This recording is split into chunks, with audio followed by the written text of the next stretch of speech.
I'm just going to do this again. Okay. All right. Welcome, everyone, to the 6 Steps to Overcoming Adversity. This is the course we ran, the webinar on turning setbacks into comebacks. I am your host, Jack Doueck, and I want to thank Paul Keene and the team of Tomorrow Energy, especially Nicole, for putting this together. So really making my day that I'm able to share this with you. As I said, this is step 5. We've already done an introduction, and we've done the first 4 steps. And we are about to jump into step 5. Before we do it, just quickly, what our mission is to help inspire other people by educating, inspiring them, and giving them some practicality. And at the end, there'll be a certification. Today's agenda is quite lengthy. We're going to go through it quickly. This is a review. Step 1 was facing into adversity with optimism and faith. Step 2 was letting go of anger and blame. Step 3 is learning the lessons. Step 4 was appreciating everything we can do. And step 5, we're up to step 5 now, which is how do people going through extreme adversity, not just survive, but thrive? How do they take the adversity and turn it into just something that is enriching to their lives and the rest of their lives and everyone around them? And that is what this lecture today and this discussion is going to be about. And the answer that I think is by taking your adversity, taking your disappointments and your grief and putting yourself out and finding a way to give to other people. And that is the hardest thing to do while you're wallowing in despair, but it usually is the thing that will turn your life around. Let's talk about that. So this is a little cartoon that we have. It says, "Can't you stop being charitable? We're on vacation." And I thought that was a cute cartoon because for someone that's continuously giving, you know, it's just like breathing. There's no break. There's no break from giving. There's an ancient question that was posed to people in ancient times. Philosophers, they said, should I give, I'm just changing it for nowadays, should I give $3,650 a year to charity on January 1st of the year? Or should I give $10 a day every day of the year, right? So which would you advise? Of course, the correct is the answer is the latter, because we're creatures of habit and we are creating beautiful habits and by giving. And the best thing you can do with kids, I find is when they go to school, make sure they can bring just a few cents with them every day to give it to charity, and the school, the teachers should encourage it, because that's what builds personalities. Okay, so the wonderful paradox. This is Ralph Waldo Emerson. He says one of the most beautiful compensations of life is that no man can sincerely try to help another without helping himself. It's the opposite, as we've said this numerous times in this course. It's the opposite of what comes naturally. What comes naturally when you're sad is bitterness, it's regret, it's depression. But the opposite of what comes naturally is to actually say, okay, I'm going through this hard time. Let me figure out a way to help others, because that will get me out of my funk. That will get me out of and give me the opportunity to get back into life. And it's the same thing, as I say personally, it's the same thing for a business. When a business is going through a difficult time, that's the time to focus on others. That's the time to focus on employees, on the team, to keep people, to retain employees, to retain customers, to think about what the customers really want. And that's what gets us out of vicious cycles and turn it into virtuous cycles. I started a nonprofit many years ago that helps people find jobs, and thankfully we've been very, very successful. The goal was to, free to the employers and free to the employees, pay basically like a free headhunting organization, charitable, and as a nonprofit. And the advice, so I've met with literally dozens, maybe hundreds of people that are unemployed, help them with the resume and all that stuff. We have a whole team. And the first advice I give people that are unemployed is to go volunteer, do some volunteer work, go volunteer in a soup kitchen, go hand out meals, to poor people.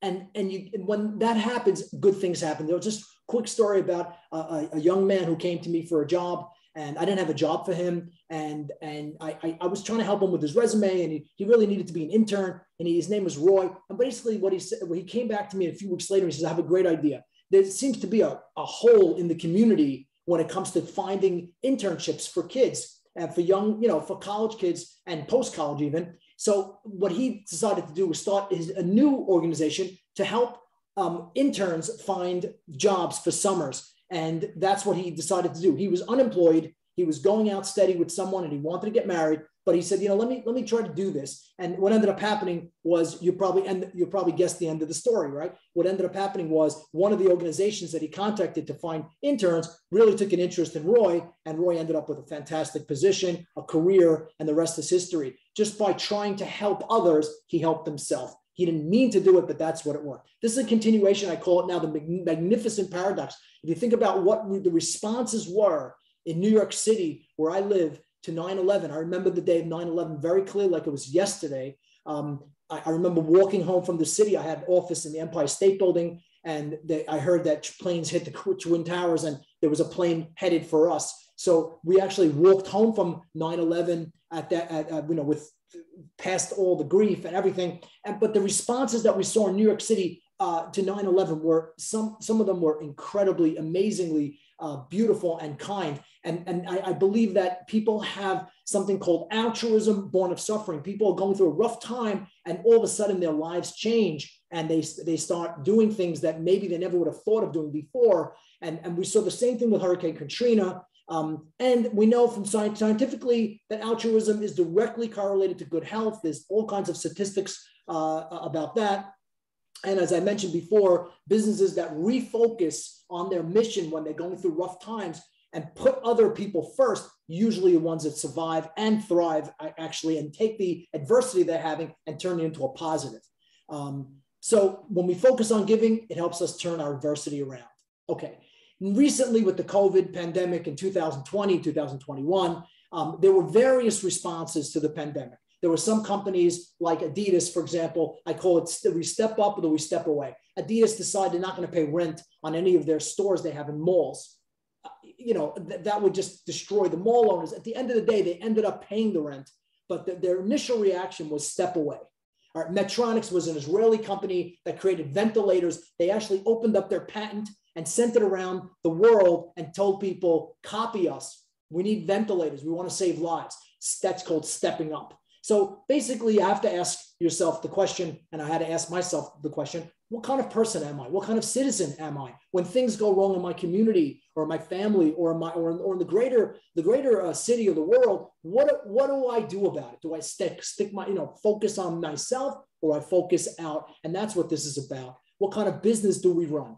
What kind of business do we run? A business that's looking to solve problems to help others, or we're just purely looking for profit? I think they don't contradict. They actually, the former really increases the latter, but at the end of the day, it's a decision that we all have to make. In 1998, I wrote a book called The Chesed Boomerang. What that means is, the subtitle is called How Acts of Kindness Enrich Our Lives.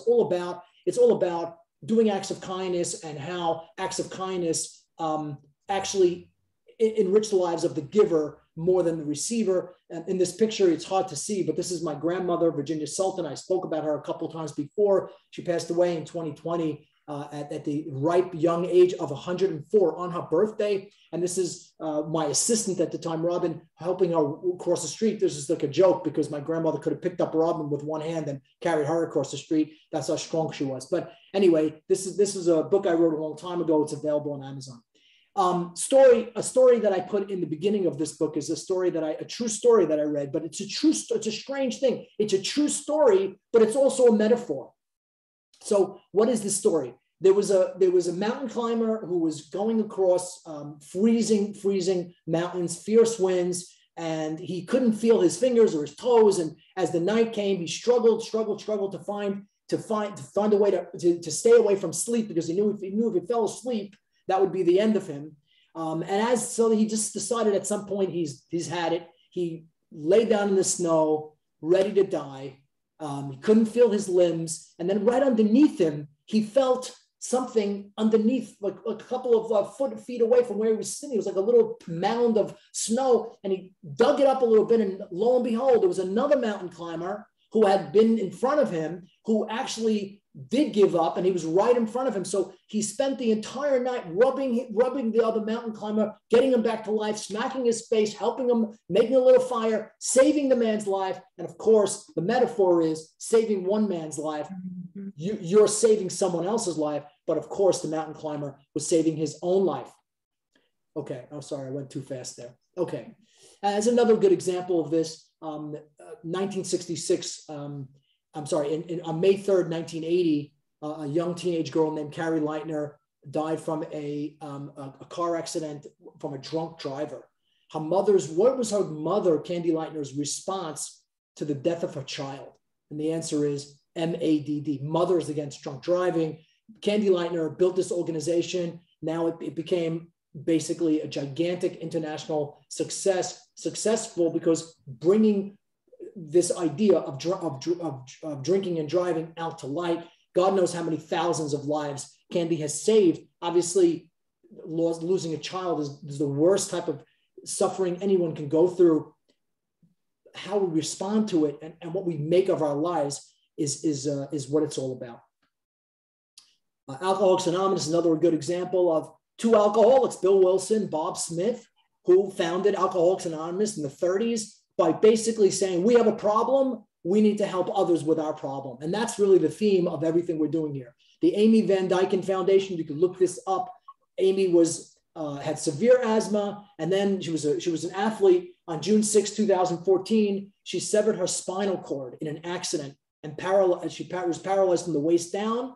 Instead of wallowing in her sadness and grief and depression, she decided to build a foundation to help others with spinal cord injuries. And she's basically changing the world, mostly for disabled children, but providing them with custom wheelchairs and other help.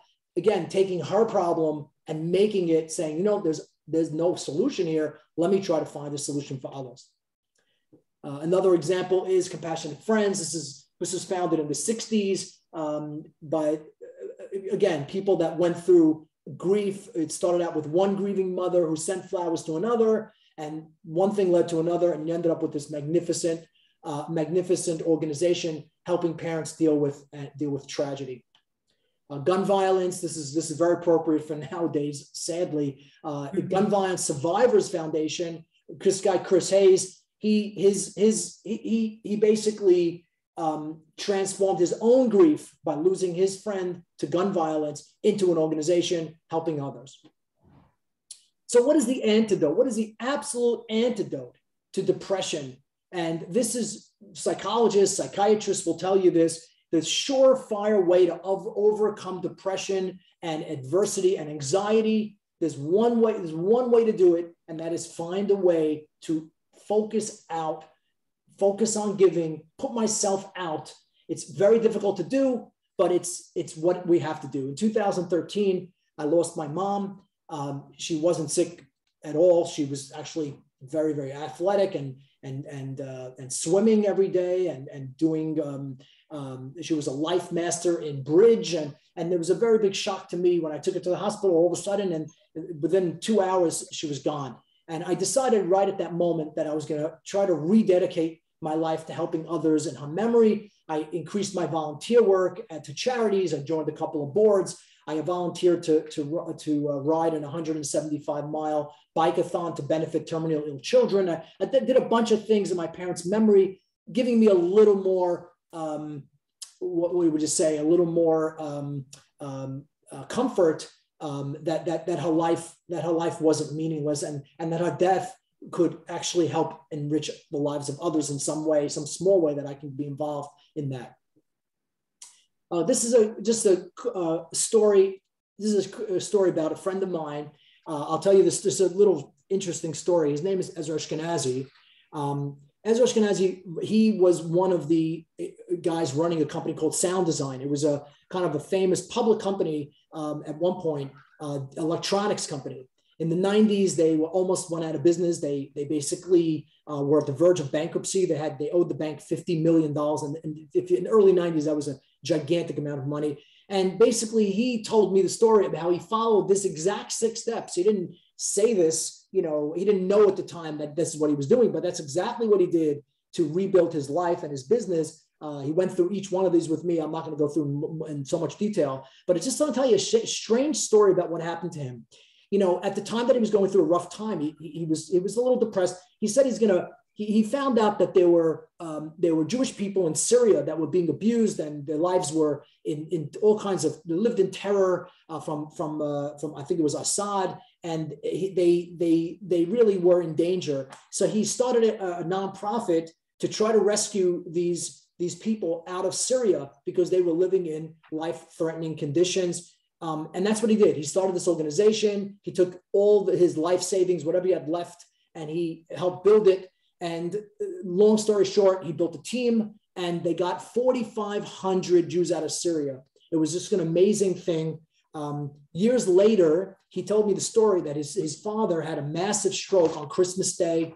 He rushed him to the hospital on Christmas Day in a Brooklyn hospital. There was just nowhere to go. They couldn't find a doctor to help him.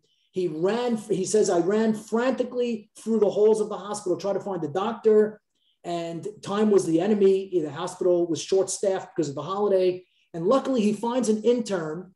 He tells him his name, and he tells him, my father's upstairs. Could you help him? He's unconscious. I think he's dying. Could you help me? And this doctor, let's just leave him, his name is Dr. Joseph. Dr. Joseph goes without permission, really, without the authority to do this, prescribed the medication to save Ezra's father's life.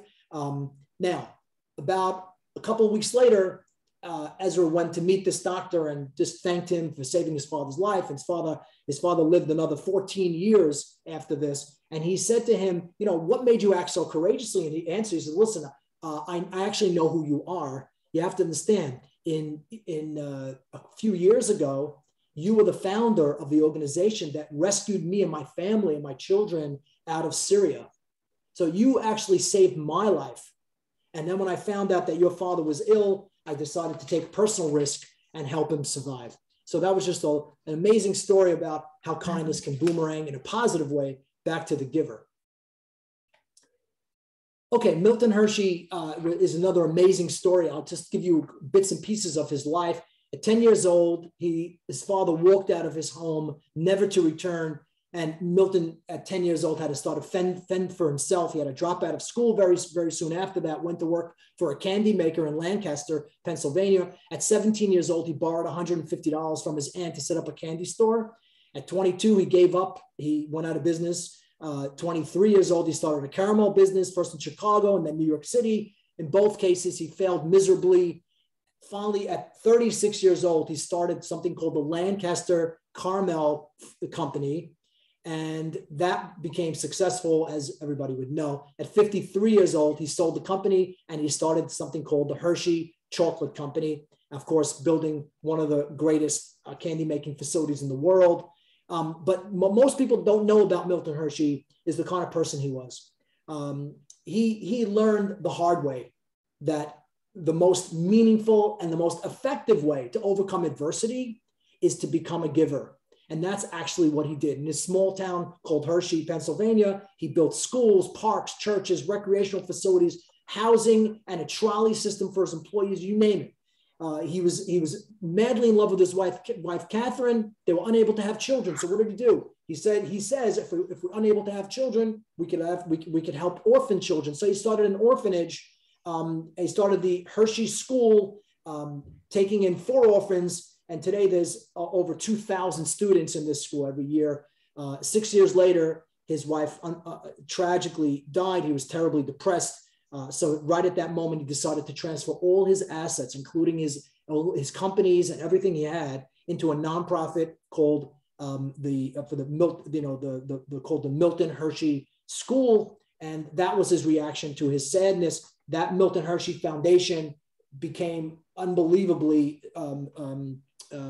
giving to the rest of the world. It's just one example. During World War II, he heard there was tremendous rationing. So with the soldiers, he actually supplied all the American armed forces with hundreds of thousands of chocolate bars, just as an example of what kind of person he was. He basically he faced so much loss in his life from the time of he was a child throughout his life. But the one thing that kept him going and sweetening metaphorically and also physically, sweetening the lives of others through his chocolate, but also through his giving and his incredible altruism. And this is a tribute to him. Oprah is another great example. Everybody probably knows a lot about Oprah, how she was abused and sexually abused as a child, run away from home a few times. Anyway, she became a gigantic success and has given hundreds of millions of dollars to charity, done all kinds of incredible things for this world. And you look at a person like Oprah and you say, if she can do it, we can do it. What she went through is nothing compared to what most people go through, the kind of adversity we go through. And she just took it and turned it around and became an amazing person. Oliver and Elliot, there's a true story about two friends of mine. The first one was, I'm going to call Oliver. Oliver had, when I talk about the 5 dimensions of man, right? Physical, financial, spiritual, mental, and emotional, all 5 dimensions of his life were in the toilet bowl, sadly. Physically, he literally had one eye. He was not well. Financially, he had no job. He had a job, but he hated it, and he wasn't making enough to live, and he was never on time paying his rent. In every category, he had no family. He didn't get along with his sibling. So one sibling he had, his mother lived in Florida. Anyway, his life was really a mess, and he couldn't concentrate. He couldn't in any category. And then, so I was trying to help him as best I could, but it was really difficult. Another acquaintance of mine, kind of an older acquaintance named Elliot, I got a phone call from him that he was in a very, very difficult situation. His parents just died. He was living in a basement apartment, and he was diagnosed with a fatal disease. He didn't work in over a year because of his illness. He hadn't paid his rent. His landlord was trying to get him out of the apartment, the basement apartment. So the landlord there was a leak in the apartment right over his bed, but the landlord wasn't fixing the leak because he just wanted to get him out. And the leak was causing mold and mildew and making his symptoms of his disease even worse. Something had to be done. I didn't know what to do. So I called Oliver and I said, I have a friend. His name is Elliot. This is what's going on. He sprang into action. You never saw anything like this. He just sprang into action. He called the landlord and made a deal with him. He raised the money to pay the rent. He fixed up the apartment, found him a new one, got him a job. He turned his entire life around. And Elliot couldn't believe how magnanimous this person was. He didn't have a penny to his name. And he himself had all kinds of problems, was blind in one eye. And yet he turned his whole life upside down to help this guy. And what did that do for Oliver, the giver? It changed his entire life. All of a sudden, he likes his job. He got a promotion. He moves to Florida to be closer to his mom. All of a sudden, good things started happening in his life. It was kind of miraculous. I can't even tell you how miraculous the whole thing was. I don't even know why I brought it up to Oliver, but I just brought it up to him maybe because I wanted to make him feel that he's not in the worst scenario, that he could be, because Elliot was in a much worse position. And Oliver decided, you know what, I'm going to take on this guy. And they're friends till today. It's just going to have an amazing story about taking your adversity, overcoming it by helping somebody else. Another good example is an organization called Hold the Door for Others. This is Rob Fazio is the junior, is the founder of this. His father, Ron Fazio Sr., as you see a picture of him here, he was during 9/11, he was in the World Trade Center. He knew something was wrong. He was holding the door for dozens and dozens of people to get out of the World Trade Center. Unfortunately, Ron Fazio didn't make it. But his family with his son Rob and his family started an organization called Hold the Door for Others, basically helping people when they're going through adversity. That's basically what it is. It's an organization of professionals, family, friends, and volunteers energized to hold the door for others, meaning to help others get through their time. And this, of course, helped the Fazio family and of course, through helping hundreds of other families. There's another example.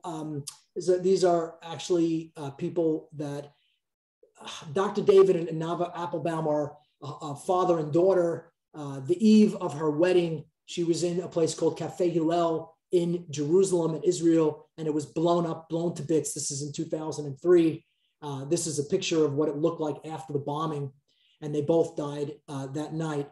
And I met with their mother, Deborah Applebaum, soon afterwards. I had her speak in my office on overcoming adversity. And we talked a lot about this book, this lecture. And basically what she said, I'll give you a quote, what gives me the motivation to get out of bed in the morning and to rid myself of the depression is my routine filled with numerous meaningful activities and volunteer work. I mean, this is black and white. What helps her get through the grief that she had losing her husband and her daughter was doing meaningful activities and helping others. It ends up that this young lady's fiance married my best friend's daughter at the end of the day. It's kind of a crazy story. But again, it just shows you there's so many good examples of all kinds of suffering can be transformed. This is another example I want to tell you about. There's a friend of mine that was going through a rough time. He had just lost his mother. He had lost his father, lost his mother. And I saw him and he was just so sad and emotional and depressed. And I basically asked him, he had been divorced also, and he lost his business a few years before that. I said to him, how did you got through your divorce. You got through the loss of your father. You got through the loss of your business. And now you're getting through the loss of your mother. He says, well, I don't know if I'm getting through it. I didn't get through it yet. I said to him, listen, you might be stronger than you think you are. And I think that when people go through adversity in their lives, years from now, they're going to come to you and they're going to ask you for advice on how you survived and how you thrived and how you turned your life around. And he thought about it for a little while. I never forget. He's a good friend of mine. And he said, you're right. I'm gonna try to use this to help others. And that's how he lived the rest of his life. He used the adversity he went through. And today he's, community leader, and he just is kind of an amazing guy. But at the time, I just reframing the suffering into, I'm going to use this to help others, changed everything for him. This is a famous line by Viktor Frankl. Viktor Frankl wrote an amazing book. Everybody should get it, called Man's Search for Meaning. If you don't have it, you can read it online. You can get a Kindle version of this, or you can get it Audible. He's a Holocaust survivor and a psychiatrist. And basically he says, if you have a why, you can deal with almost any how.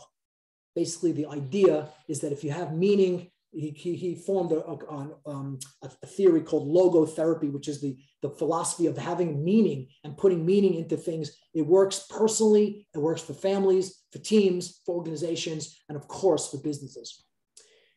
If anybody has not seen this movie, Patch Adams, this is a good reminder to go see this movie. This is actually Patch Adams, Hunter Adams. This is Robin Williams, may he rest in peace, who played Patch Adams in the movie.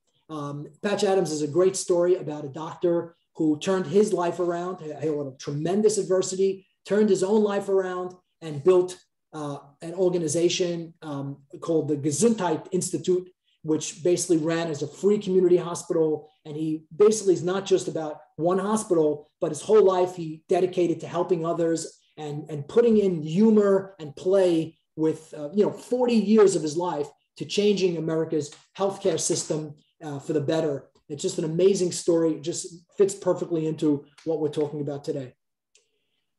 My partner in the Energy Marketing Conference is Larry Lakin. This is him and his wife, Sherry. They're my partners and friends. Sadly, they were living an amazingly beautiful life. Everything was going great. 3 beautiful children, successful business. On November 29th, 2015, their lives were shattered when they returned home from a Washington Redskins football game and found their 16-year-old daughter, Eleanor, tragically had taken her life. Ellie, I knew her very well. She was an amazing, beautiful girl. No one knew. She had bipolar disorder, but she hid it so well because she was a great actress. And she basically kept all of it inside. She wrote a diary and she put in the notes of the diary what was really going on for her. It was just the saddest thing. At the funeral, Larry said, and I'll quote, Ellie was a diamond. She brought a bright light into the lives of everyone she met. But let us never forget that diamonds are made of coal, and it is pressure that makes them beautiful. Ellie shone brightly on the outside, but there was a darkness within her that no one could see, that we don't see.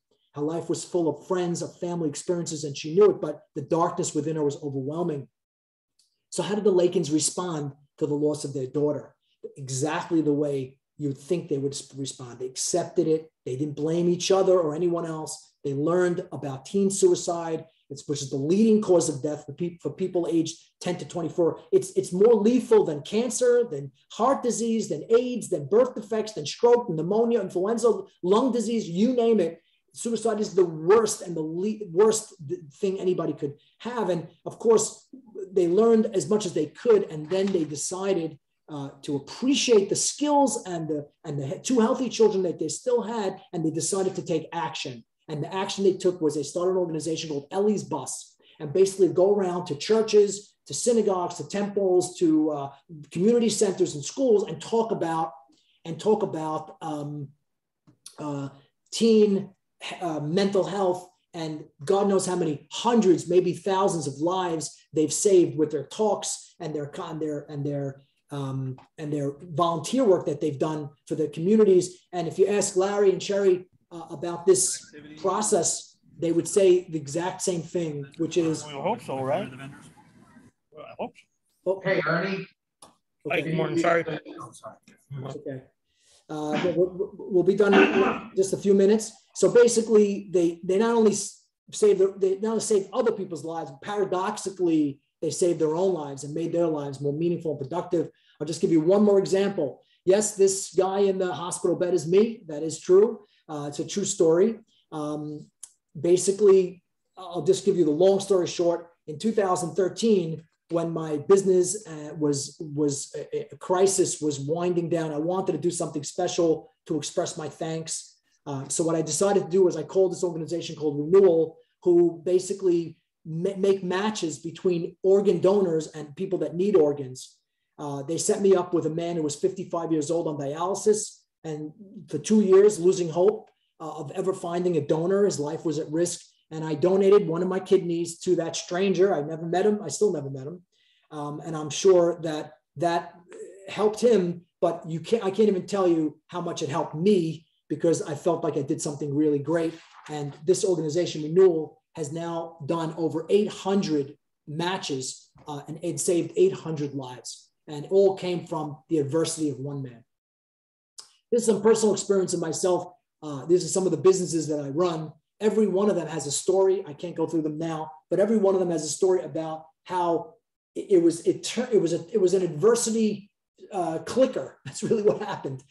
Everything from the Energy Marketing Conference itself, where something good happened from some kind of stress, or some kind of stress where I'm trying to decide how I'm going to turn it around by helping others. And good things really did happen since then.